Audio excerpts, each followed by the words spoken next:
Nakauwi na sa Pilipinas nitong linggo ang 10 Pilipinong na-recruit umano sa pamamagitan ng mapanlinlang na online job offers at napadpad sa isang scamming factory sa isang probinsya sa Cambodia.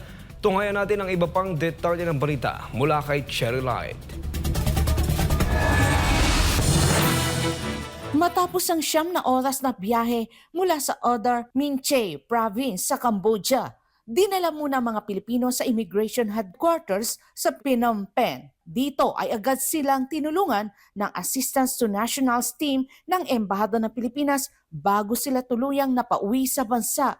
Mainit silang sinalubong sa Ninoy Aquino International Airport ng mga kinatawan mula sa Department of Foreign Affairs, Department of Migrant Workers, Overseas Workers Welfare Administration at Interagency Council Against Trafficking. Agad ding ipinagkaloob sa kanila ang medical assistance, travel documents, care packages at iba pang pangangailangan. Ang kanilang pag-uwi ay pinunduhan sa pamamagitan ng ATN Fund ng DFA.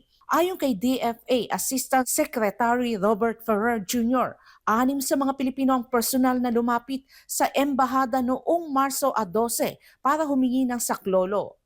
Yung 6 po dito, lumapit po sila mismo sa embahada March 12. Okay, and then pagkatapos doon, nilapitan na po yung embahada natin ang Royal Cambodian Police at yung police mismo ng Cambodia ang kumuha sa kanila. Noong Marso 19, sinagip ng Cambodian authorities ang mga Pilipino at pansamantalang dinala sa Odar Minche Police Facility. Inabot ng halos 1 buwan ang proseso bago sila naipauwi. Ayon sa DFA, ang matagumpay na repatriation ay bunga ng matagal ng magandang ugnayan sa pagitan ng Pilipinas at Cambodia.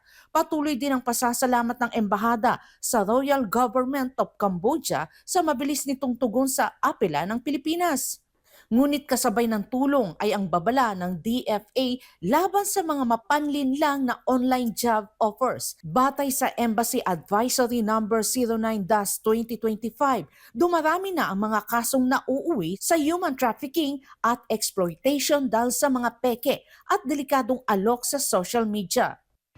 We are one in appealing to all Filipinos who have access to digital devices, okay, whether laptop, iPad, cellphone, digital watch, maging mapanuri po tayo because hindi po lahat ng nasa internet ay totoo. Hindi po lahat ng nasa internet ay tama. Dagdag pa ng DFA, para sa mga Pilipinong nais magtrabaho sa ibang bansa, tiyaking dadaan sa tamang proseso sa pamamagitan ng Department of Migrant Workers o makipag-ugnayan sa Embahada ng Pilipinas o Philippine Consulate General.